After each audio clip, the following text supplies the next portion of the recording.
Правая камера пошла. Так, левая камера пошла. Ночь настает, а бабки не кончаются.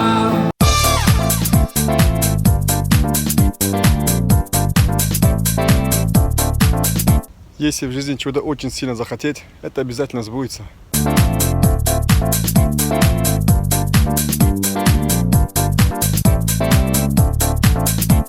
Нифига себе Африка! Привет, детки! О, детки мои приехали! Привет, детки!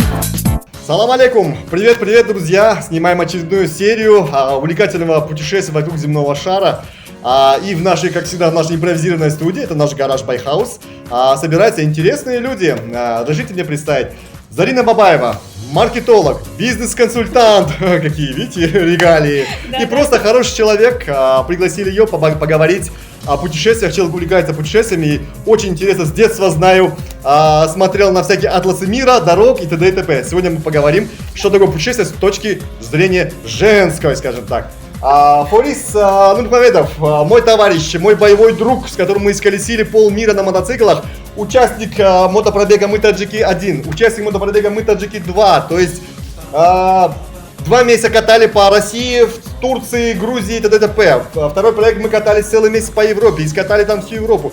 Знает о путешествиях все, прилетел с Америки, скажем так, 4 или 5 дней здесь в Душанбе, будет говорить специально для этой передачи.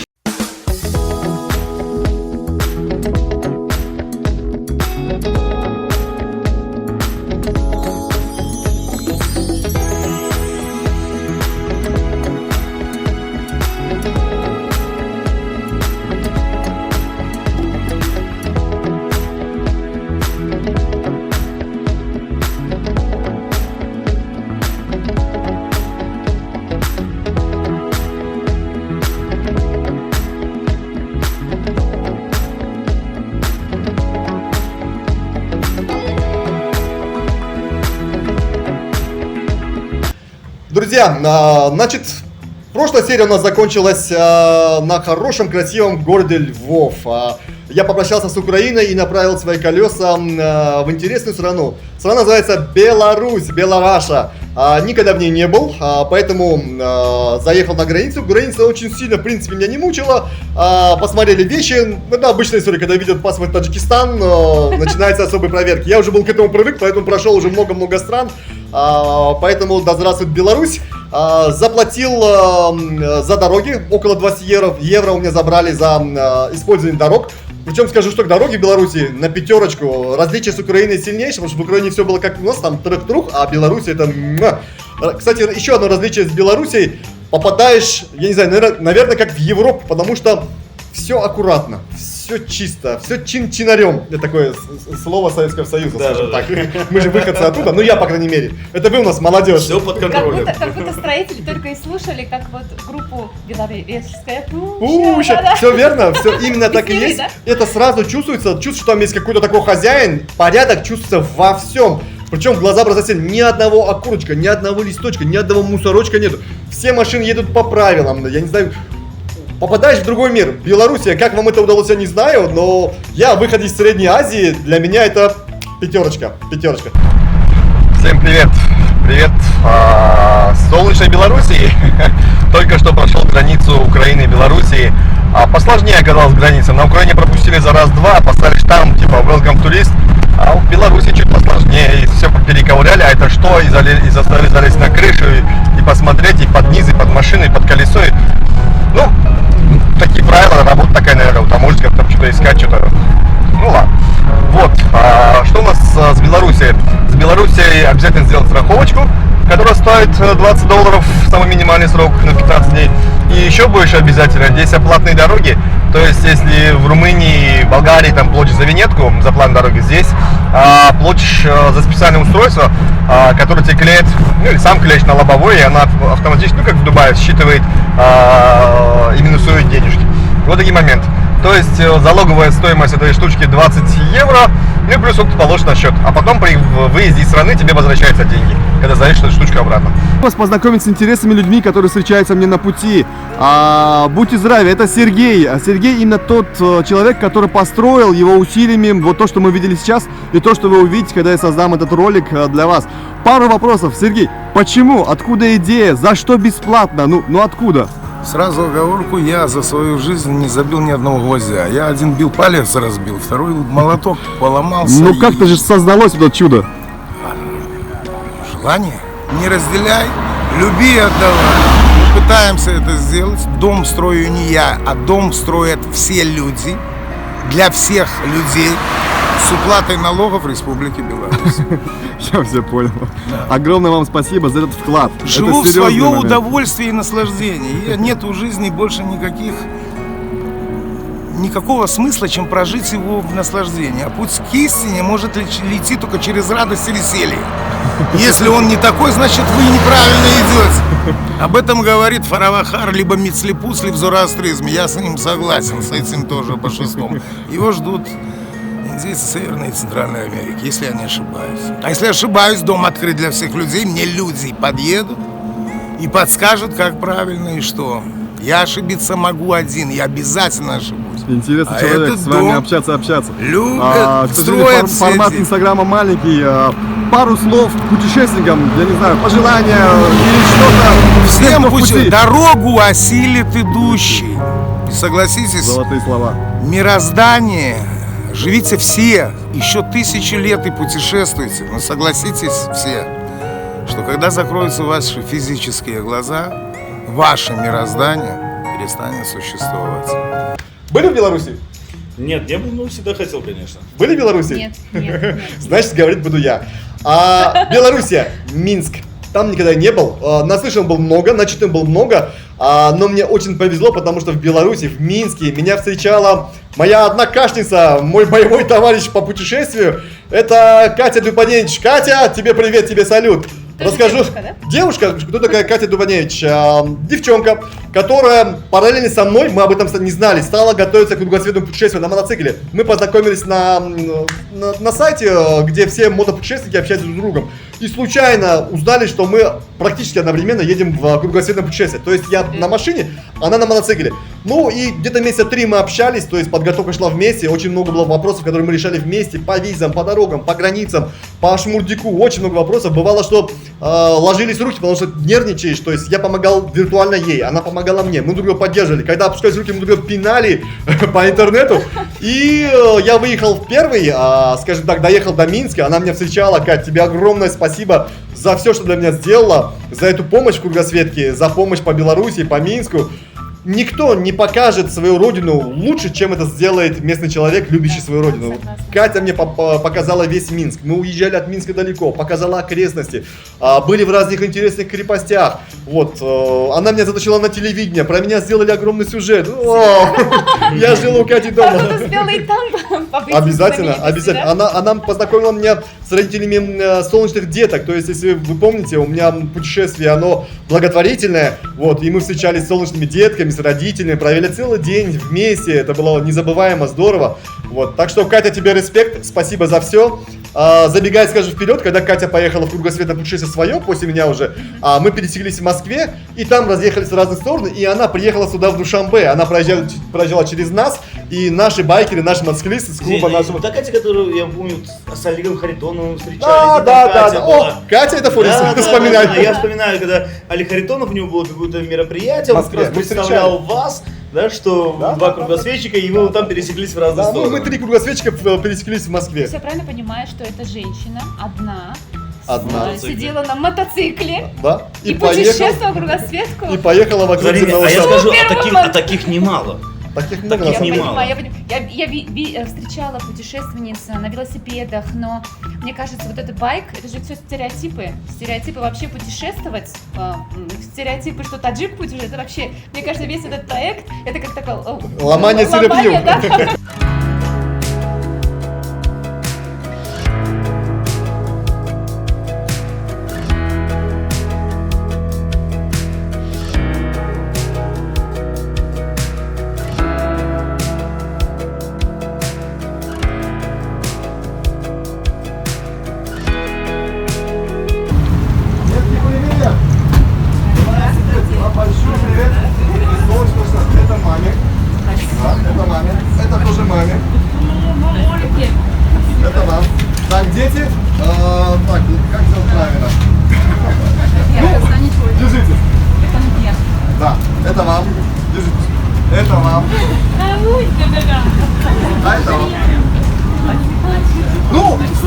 Здравствуйте. Наконец-то мы до вас добрались. Да, привет, Минск, привет, родители, привет, солнечные детки. Мы в Минске, это у нас 2-й месяц и 16 тысяч километров. И на моем пути, по-моему, 3-я или 4-я встреча с нашими родными солнечными детками.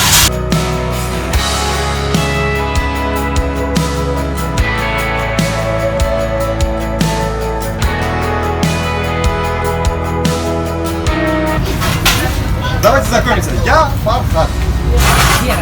Вера. Вера, привет. Наташа. Привет. Мугер. На армянском скажи, Мадrid. Михаил. Да, хорошее имя. В переводе на русский язык будет солнце. Даже так. И нас называют солнечный. Я прекрасно знаю, что солнечный день, наш солнечный день. Как-то так. Понятно. У меня есть небольшие буклетики. Ну, у вас, наверное, тоже такие есть.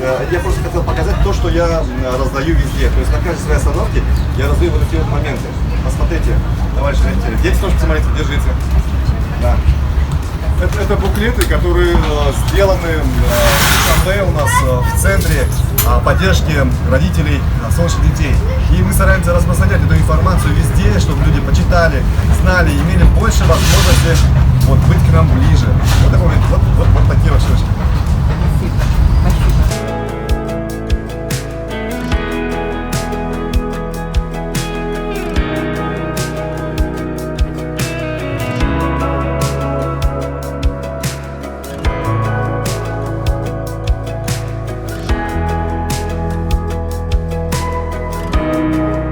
Спасибо ребятам-телевизионщикам. Помашите мне в камеру, ребята, за такие красивые моменты. Договорились подняться на одну из самых высоких точек Минска. Гостиница «Беларусь», 133 метра, по-моему.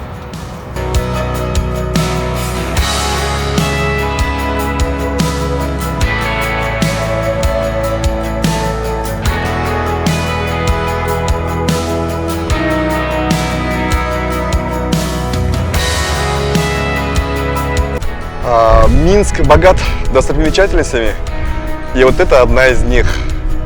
Это одна из самых больших граффити в Европе. Здание, не знаю, во сколько этажей, но оно очень красиво разрисовано. Причем это граффити не намалевано что-то там уличными мастерами, а здесь проводился конкурс.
А что видишь?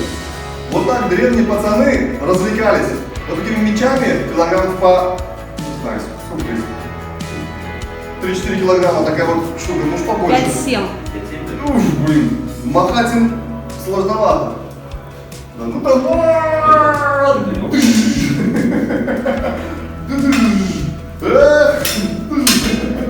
Ужас! Развлекались пацаны не по-детски, да. Это вам не на мотиках кататься. Да, Катька молодец, проехала очень много стран, одна попадала в разные приключения, то есть на мотоцикле ехать намного опаснее, чем на машине. Все-таки машина это машина, ты закрыт, у тебя 4 колеса, у тебя куча шмурдика, ты можешь есть, спать, я не знаю, мотик это другое. Мы Главный ездили вопрос. на мотиках. Главный вопрос. Доехала? Большую половину пути она проехала, к сожалению, вмешался ковид, да, и закрылись границы, да, и она не успела завершить круг. Вот, но это судьба, это нормально, такой был путь Ну, я думаю, Кати. что она успеет еще завершить. Да, она и сейчас в пути, то есть она до сих пор ездит. Катька, молодец, за тобой следим, ты пример для многих, твое мужество, твою целеустремленность, молодца, Катька, молодец. Итак, Минск. Что такое Минск? Минск – великолепный город, чистый, ухоженный. В Минске я видел, как моют тротуары, я не знаю, там чуть ли не мылом, я не знаю, все блестит. Порядок неимоверный. Оказывается, можно. Это вы, минчане, привыкли видеть свой город таким, как он есть. Я не привык таким город видеть, потому что он у вас очень чистый, очень аккуратный и очень красивый. Мне очень понравилось. Особенно был интересный момент, когда Катя договорилась, чтобы мы посетили завод БелАЗ. Знаете, что БелАЗ? Конечно. Одни из самых больших автомобилей в мире, которые, они такие специальная техника, которая используется в специальных... Ты у нас связан с этим моментом, кстати, Форист, да, у него часть бизнеса была связана со стройками, и он примерно знает, что такое. Огромные котлованы, огромные горы песка или камней вывозятся в БелАЗе во всем мире. И завод стоит в Минске. То есть, по нашим планам было заехать в Минск, на завод БелАЗ, посмотреть, поглазеть на эти машины и уехать. Но так как на заводе узнали, что человек едет в кругосветное путешествие, нам дали волю, нам дали заехать внутрь, нам провели экскурсию по этому заводу. Я лазил по этим машинам, они огромные, вы увидите в сюжете, насколько я стою, там моя маленькая машинка, вот такая точечка, и вот этот огромный 9-этажный с дома Я БелАЗ. знаю, тебе даже дали пароль. Мне даже дали порулить БелАЗ, это была мечта, представляете, я не ожидал, это нечто, сидишь, я не знаю, 5-7 этажей, возможно, это кабина БелАЗа. Я думаю, может таджиков по пальцам пересчитать, кто управлял БелАЗом. Один.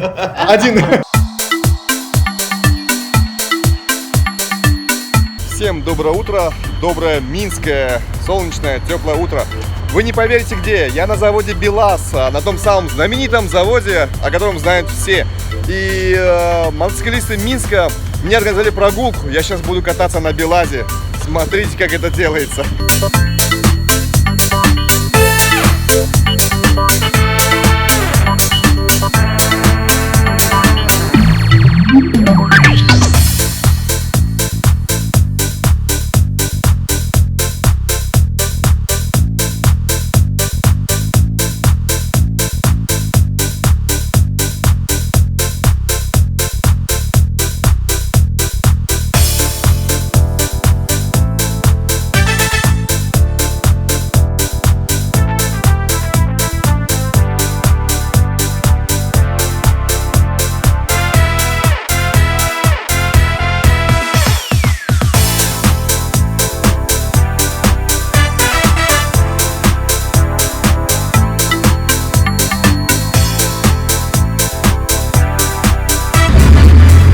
Дали порулить БелАЗом!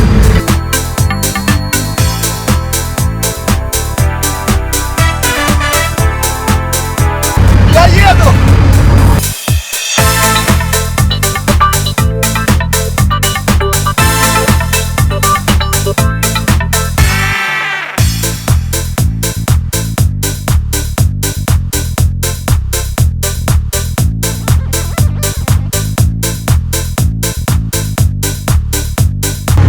Я этого не ждал! Не ожидал!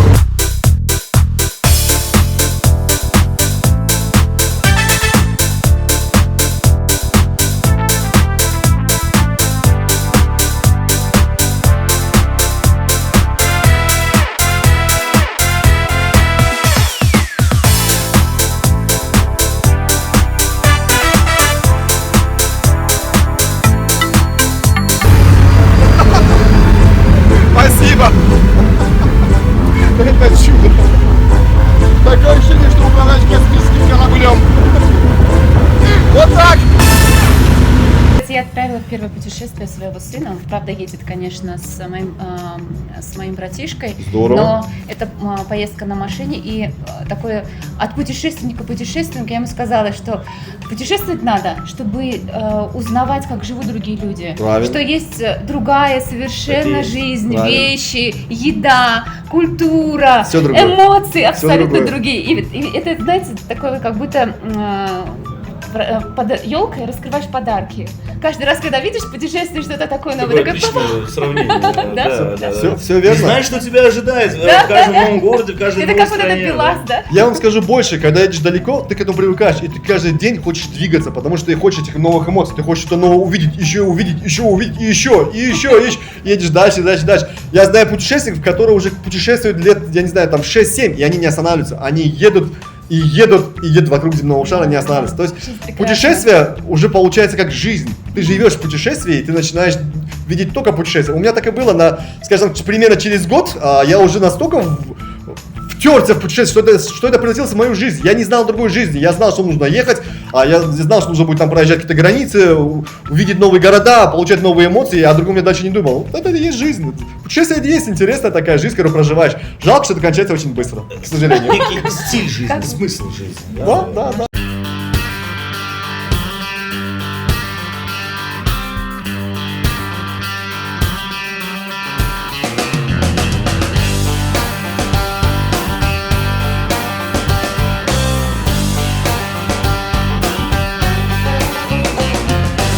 Вообще в детстве я очень любила смотреть, знаете, атлас дорог СССР был такой, Каждой такой машине был. красивый, яркий, в розовых, голубых тонах, и каждая вот трасса имела свои вот наименования. Я любила вот это вот все смотреть, сколько километражов.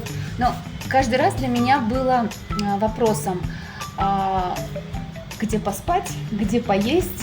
А вот если я потеряю паспорт? Было такое что-то в Беларуси, может быть, как вы вот организовывали все это? Ох, организация, это была боль. 6 месяцев подготовки, днем и ночью я готовился к путешествию, то есть я должен был продумать каждый момент своего путешествия. Днем я бегал, делал какие-то покупки, проводил встречи со спонсорами, договаривался, писал письма. Ночью все было в интернете. Я читал, строил свои дороги, строил логистику, смотрел карты, смотрел, как другие люди проезжают, какие границы используют, где живут хулиганы, где не живут хулиганы. Великолепно. Да, все это делал днем и ночью. То есть 6 дней подготовки, она дала свои результаты. И, в принципе, я так думал, что подготовился неплохо, потому что у меня были ответы на любые вопросы. Например, ваш вопрос про паспорт. Если вдруг паспорт потеряется.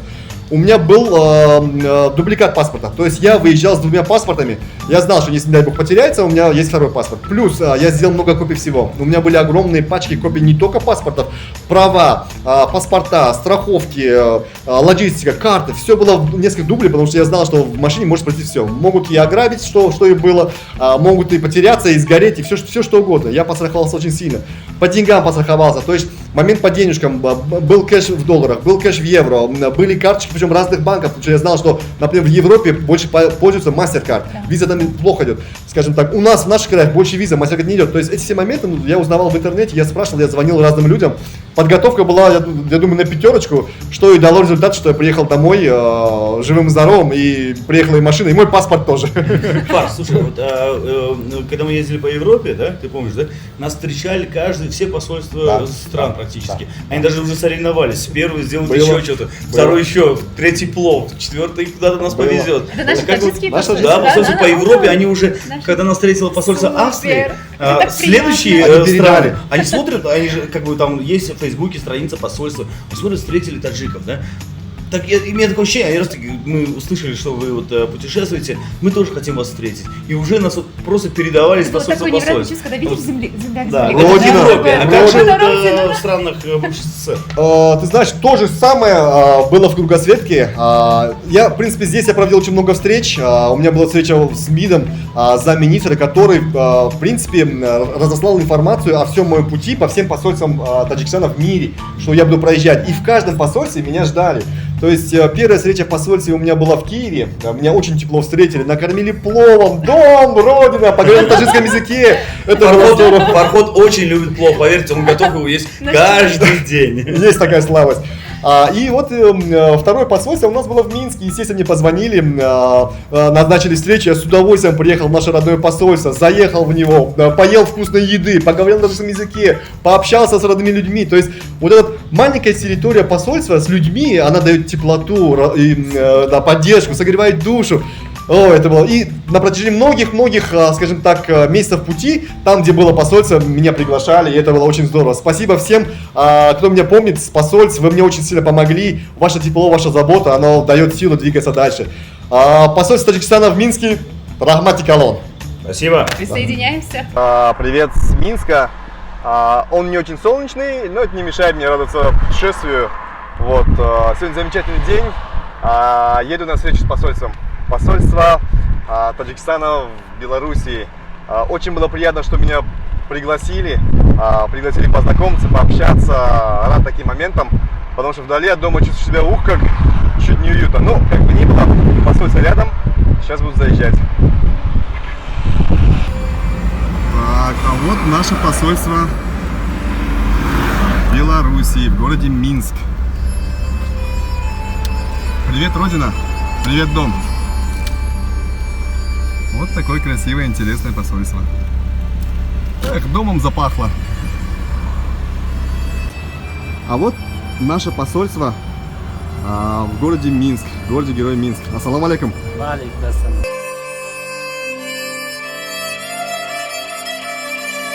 На самом деле я здесь уже был и делаю второй дубль. Я посмотрел, что снимать, оно очень красивое. Сад великолепный, все в елях, очень красиво. Красиво и по-доброму.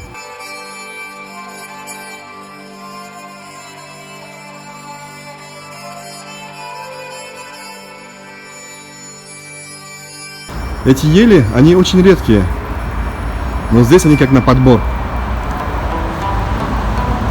А здесь у нас яблоки, груши, красота и очень интересное знаменитое дерево.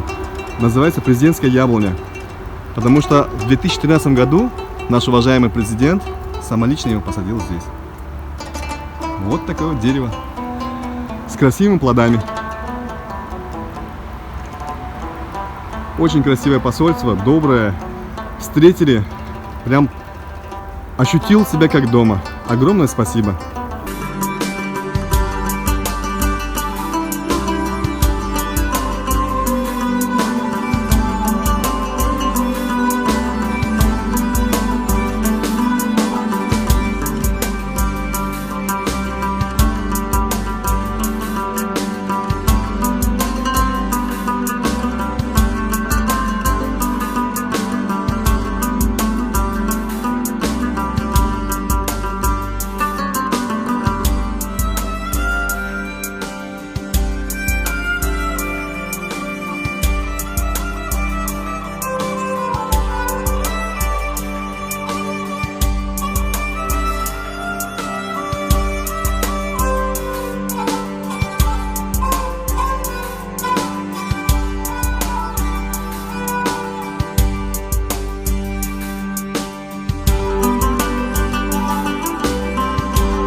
Сегодня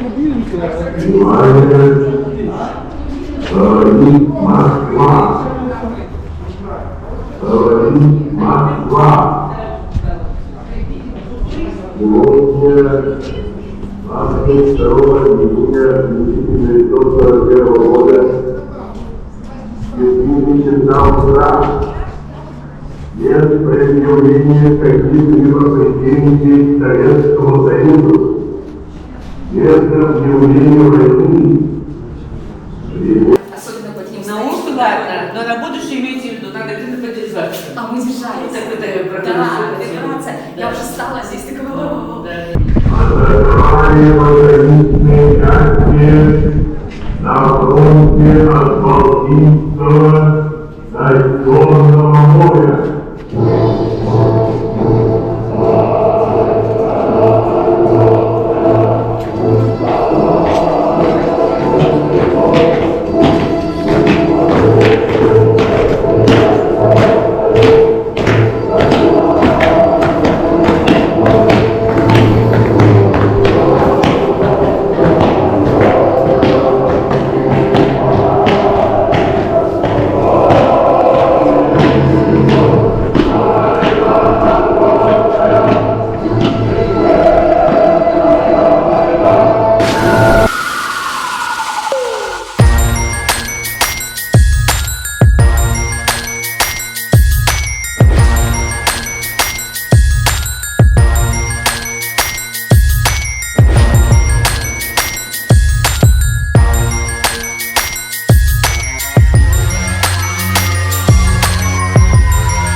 Друзья, всем привет! Вот так встречает меня Брест. Мне повезло, я попал на День города. Праздник льется. Мы таджики 5. Брест здесь сейчас. Всем привет!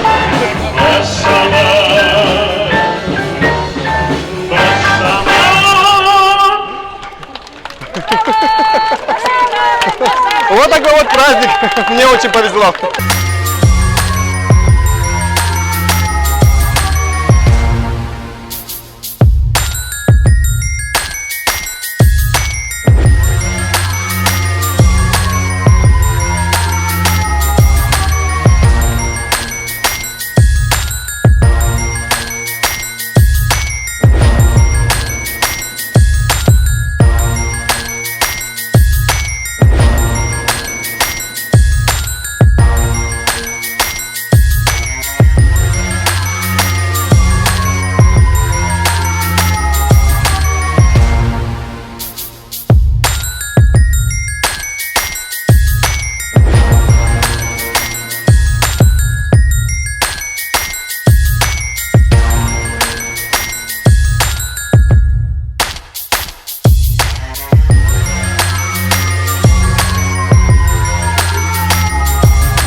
Настал момент прощания с Белоруссией. Белоруссия оставила вот такое впечатление. Не знаю, как кому как, но для меня Белоруссия это показательная страна. Очень хорошая, очень интересная, очень вкусная, очень чистая. И самое главное, там порядок на пятерочку. Во всем порядок. В городе выезжаешь в поле, каждое поле прям ровненько по ровнику, в каждой стоге сена стоят на ровном месте друг от друга, расстояние. Кто это измеряет, кто это делает, я не знаю, это в крови у белорусов или как. Впечатление от Белоруссии. Пятерочка. Ребята белорусы удивили. Молодцы.